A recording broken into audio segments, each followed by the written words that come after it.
దేవుని అతి పరిశుద్ధమైన నామానికి మీ అందరికీ వందనాలు, శుభాలు. అందరూ బాగున్నారమ్మా? దేవాదేవుడు మరొక నూతన దినం దయచేసిన దేవాదినకు వందనాలు చెల్లించుకుంటూ ఈ దినపు వాగ్దానం ధ్యానించుకుని ప్రార్థన చేసుకుని మన పనులు ప్రారంభించుకుందాం. ఈ దినపు వాగ్దానం, నీకు కీర్తి ఘనత పేరు కలిగినట్లు నిన్ను హెచ్చించెదను. ద్వితీయోపదేశకాండం 26వ అధ్యాయము 19వ వచనంలో మాట్లాడబడింది. నీకు కీర్తి ఘనత పేరు కలిగినట్టు నిచ్చేస్తాడు దేవుడు.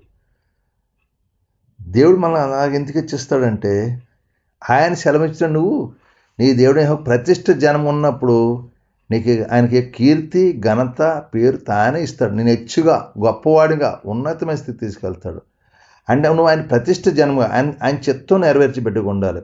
ఆయన మనం ప్రతిష్ఠ చేసుకోవడానికి ఎట్లయితే దేవునితో నడిచే కృప నీలో ఉంటే నీ కీర్తి కలిగేసి చేస్తాడు. దేవుని వాళ్ళకి ఘనత వస్తుంది, మంచి పేరు తెస్తాడు నీకు. కాబట్టి నిన్ను హెచ్చుగా గొప్పవానిగా ఉన్నతమైన స్థితికి దేవుడు తీసుకెళ్ళిన ఆయనకు ఆశ. దావీదుని ఉన్నతమైన స్థితికి తీసుకెళ్ళాడు. ఎందుకంటే అతను తన ప్రతిష్ఠ జనంగా తను ప్రతిష్ఠించుకున్నాడు కాబట్టి తన చిత్తం నెరవేర్చడానికి దావీదుని ఒక ఉన్నతమైన స్థితికి తీసుకెళ్ళాడు. యోసేపు ఉన్నతమైన స్థితికి తీసుకెళ్ళి దేవాదేవుడు ఈ దినాన నన్ను కూడా అలా ఉన్నతమైన స్థితికి తీసుకెళ్ళి దేవుడు కోరుకుంటున్నాడు.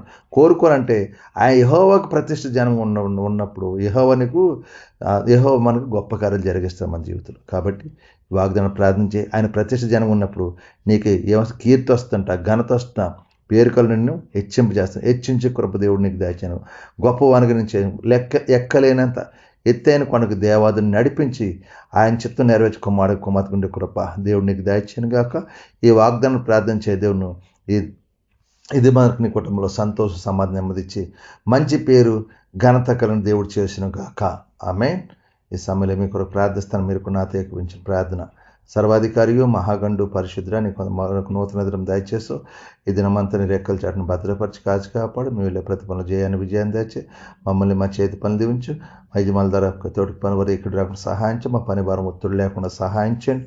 అయా యజమానులు నెలల జీతాలు ఇచ్చే కృప మీరు దాయించండి. మీ వెళ్ళే ప్రతి పనులు మీ సన్నిధి మాకు తోడుగుంచండి. ఈరోజు పుట్టినరోజు పెళ్లి రోజు జరుపుకున్న బిడ్డలను దీవించండి, ఆశ్రయించండి. అయ్యా ఏదైనా నూతనంగా పనులకి వెళ్ళి పనులు ఆశ్రయించండి. ఇంకా ఎవరైతే బలహీనంగా ఉన్న బిడ్డలు ఉన్నారో బిడ్డలు ముట్టండి, స్వస్థపరచండి. హాస్పిటల్ ఐసీయూల బిడ్డలు ముట్టండి, స్వస్థపరచండి.